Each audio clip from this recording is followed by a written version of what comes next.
As a reminder, no filming is permitted during the press conference except by the designated team delegate. Please silence all cell phones. Welcome to today's press conference for the Maryland Terrapin student athletes. Maryland Sports Information Director is Rose DePaula.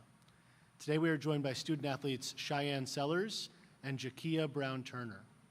We'll now take questions for the student athletes. Please state your name and affiliation at the beginning of each question. If you're on the Zoom call and have a question, use the raise hand function, and I will call on you if we have time for your questions. Kareem Copeland, Washington Post. What's up, y'all? Just for both of you, as you guys started to do your scout, what stood out about Iowa State as you guys were, just doing your research and starting to prepare? I think they do a good job of pumping the ball into Audie Crooks, and then, they're surrounded by shooters. So I think it's really important for us to contest the three, make Audie's Crooks a little bit more difficult, not let her get so much good position on us, and then just be aggressive. Yeah, I definitely agree. They're a great team. They definitely get the ball into their post player, and I think it's just be important for us to just, stop them from shooting threes and just make them attack and just getting high hands on Audie Crooks. I'll keep going. Hey. Both of you have a ton of experience in this tournament. Does that play any role? Does that help any? I don't know if you, I guess, what role does that play, the fact that you guys have been in several of these already? I guess, yeah, definitely just playing in the NCAA tournament, for 3 years now. It's just been really fun, so I know what comes with it, but I think playing in these, elite games, I think it helps with experience now for, these bigger moments. Cheryl Coward, Hoop Feed.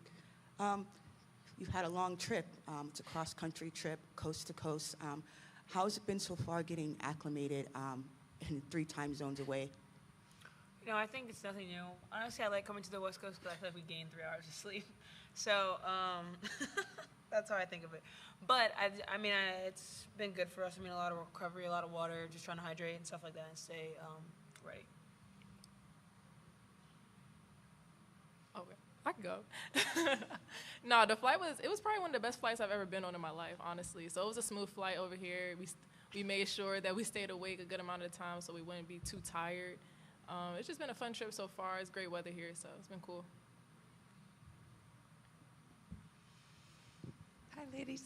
Janie McCauley from Associated Press. Welcome. And I guess I would get just sort of your thoughts on how anything can happen in March. And I know that's kind of what everyone says, that once you get to the tournament, anything can happen. But Stanford is kind of trying to get past the second round because they lost here last year on their home floor. And can you kind of imagine how that sting may have lasted with a program for a full year? Yeah, I'm sure they're probably motivated.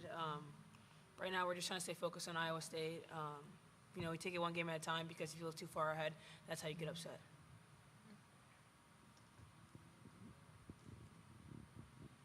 Cheryl Coward, Hoop Feed. The competition in your league this year has been quite incredible, with record-breaking attendance and with several schools, great crowds and atmosphere in the tournament. What are your thoughts on that, and how has it affected, your season and women's basketball in general? Yes, I think our conference, we have about 7 teams in the tournament this year, and that just shows that our conference has prepared us, to be in this moment, and it's helped us all year long, just where our wins and losses. We've learned a lot.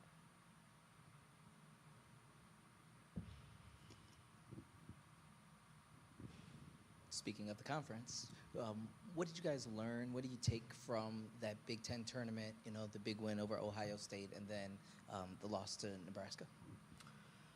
The Ohio State win, you see that we can compete with anybody in the country. Highly ranked team, and, they have great players on their team, and they're a really good defensive team. So that shows you our offense is there, and same with our defense. And then the Nebraska loss, talk about a tough conference, but I think you just use that as motivation going into the tournament. And then, I think we can do a better job than what we did in that game. Also, we were playing on day 3 or 4 legs. You have a kind of a break in between here and now to just get recovered and, be prepared for the next game. We'll go to Zoom for this next question. This next question is going to come from Chris. Chris, you should be able to ask your question. Hey, this is Chris Heidel from Purpose Radio in Baltimore. Congratulations, girls, making it to the NCAA tournament. Just talk about taking on Iowa State. What do you guys got to do to, what do they look like, on film, and do they have anything similar to where you guys play in the Big Ten? In my opinion, I think they're pretty similar to a Nebraska team that we just played. They have, good post play and good three-point shooters, and I think that, we're going to try to not do similar things, but try to take away their three and, shut down their post play. Can you walk us through each other's skill set? There you go. Where do I start? Shy, big guard, facilitator, playmaker, can score the ball at all three levels, can post. I feel like I'm giving a scouting report. But yeah. Pipe down. Right. But she can do it all, great leader for us, point guard, great player. Jakia, nothing. Okay.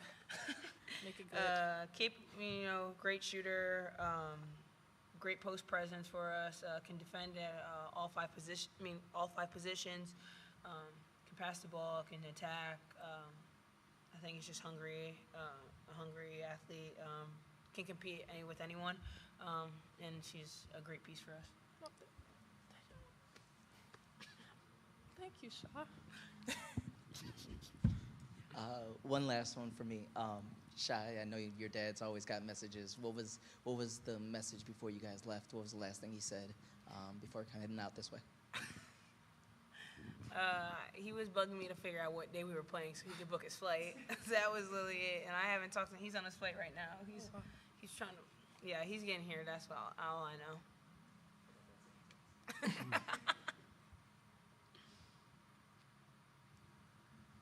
Between the tough Big Ten schedule and the very challenging non-conference schedule, you've played a lot of great teams this year. How does that help you now that it's tournament time? I think we're just really prepared. Non-conference, we played a lot of great teams, UConn, South Carolina, you name it, we played them. And then in conference, Ohio State, Iowa, Michigan State, Nebraska, all tournament teams, really tough group. So I think we're prepared for anything. We haven't faced anything we haven't seen. Yeah, it's good. Yeah. It's good. And then March is often a time where unheralded players take a jump and start to shine. Is there anyone on your team who you think is primed to step up and play a bigger role as you enter the tournament? I feel like our whole team is going to take a bigger role in March. I feel like everyone's prepared in their own way. We have a lot of great players at all levels. So I feel like we're all going to come ready to play. Mm-hmm. Any more questions for the student athletes? Thank you, Cheyenne and Jakia. Good luck tomorrow. Thank you. Thank you. We'll now take a short break and be back with Maryland Terrapins head coach Brenda Fries.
As a reminder, please silence all cell phones.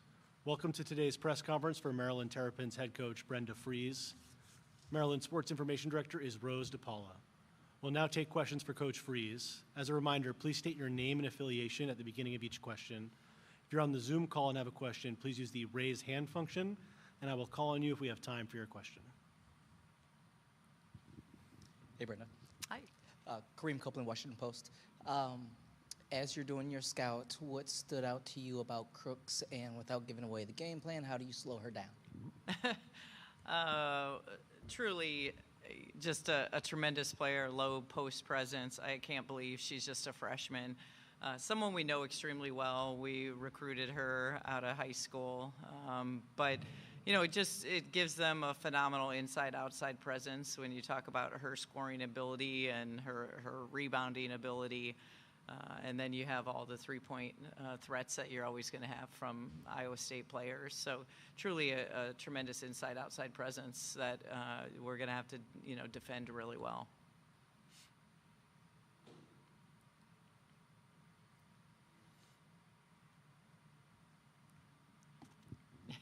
Have you had a chance to talk to Bill, or do you guys not talk until afterwards? Probably not until after. I mean, we texted initially when we both found out that we were going to be playing each other. So we have had that conversation, but I'm sure for both of us, between the scouting that's involved as well as, you know, getting out here, we both have been extremely busy. But, you know, I'm grateful.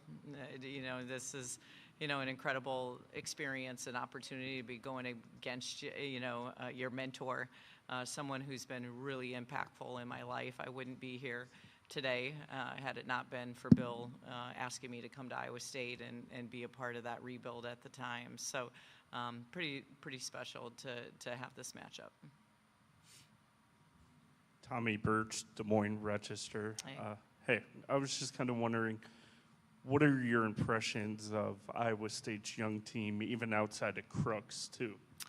I can't believe they're freshmen. When you look at, you know, their play in the Big 12 tournament, clearly all season, but just to see them, you know, all the way up to the championship game and the teams that they had to beat, they are not playing like freshmen. And that's a credit to Bill and their staff and how those players have been developed. They play with tremendous confidence.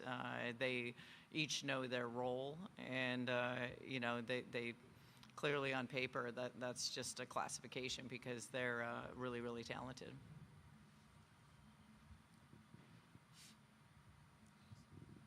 Cheryl Coward, Hoop Feed. I asked Tara Vanver this question as well, talking about all of the changes that are going on in women's basketball with the portal and NIL.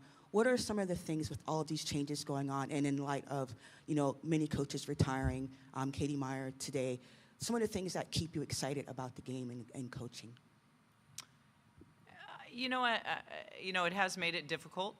Like you've said, I mean, it's a lot when you're going to the NCAA tournament and now you're also having to work the portal.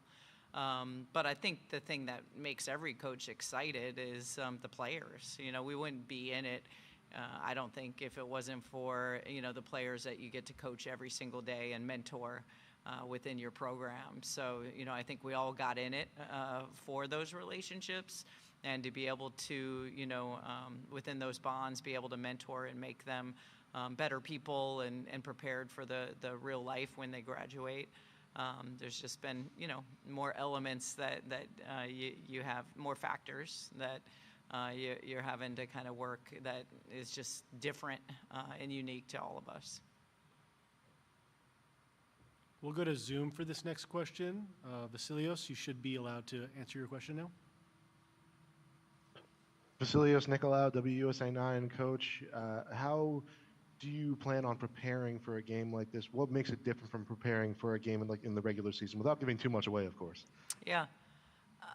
You know, I hope your body of work really prepares you for the NCAA tournament. All the teams that you face, your non-conference as well as your conference slate. I think, you know, the thing that makes it unique is very similar to your conference tournament, that if you win, you advance, you lose, you go home. And in this tournament, it's the completion of your season. So I think that's the thing is it's, the most pressure and, the impact that it has, whether you continue to move on or your season is complete.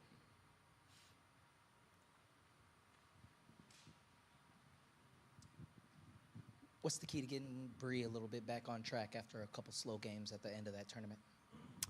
I think for Bree, it's, been watching film. It's getting back to practices where she's been able to stack a lot of great practices.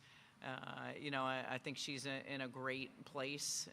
We've got to keep her on the floor. That's important because she brings so much to the table. But her confidence level is great and truly, has a big impact for us. What do you remember about playing in this building when you were a player in college? Wow, you're really going back. Nothing's changed in the sense of Tara Vanderveer and Stanford teams and, just how much success that they've had. Tara's, again, someone in our game that I have so much respect for what she's done for our game and done it, consistently at a really high level throughout her entire career. So really difficult place to play, being on their home court. We would love to have that opportunity to play them, but for us, it's the game in front of us, which is Iowa State. It's fond memories. It never got a win here, but fond memories of just their excellence and their standard here. We're going to go back to Zoom for this next question. Nathan, you can ask your question. Hey, Coach. Hope you had a safe travel out there. Thank you. Last year, Allie obviously didn't play due to injury, but what is her X factor in this matchup versus Iowa State? Yeah, we need Allie on the floor. She's, a physical big for us that we can have down low to be able to go against such a great center with Audie. Again, I mean, she gives us a great low post presence. She's had a lot of success against similar bigs, like back when we played Illinois. She's a great inside presence for us that we need to be able to have on the floor. What's something you'll be looking for in the first quarter tomorrow? That if it happens in the first quarter, you'll feel good about your team? If all of our players stay out of foul trouble, I'll be really excited. That means both teams are able to play and you get to keep your best players on the floor. Any more questions for Coach Freeze? Thank you, Coach Freeze, and good luck tomorrow. Thank you. We'll now have a short break and be back at 3:45 p.m. for Norfolk State's press conference. Maryland's locker room is open until 2:40 p.m.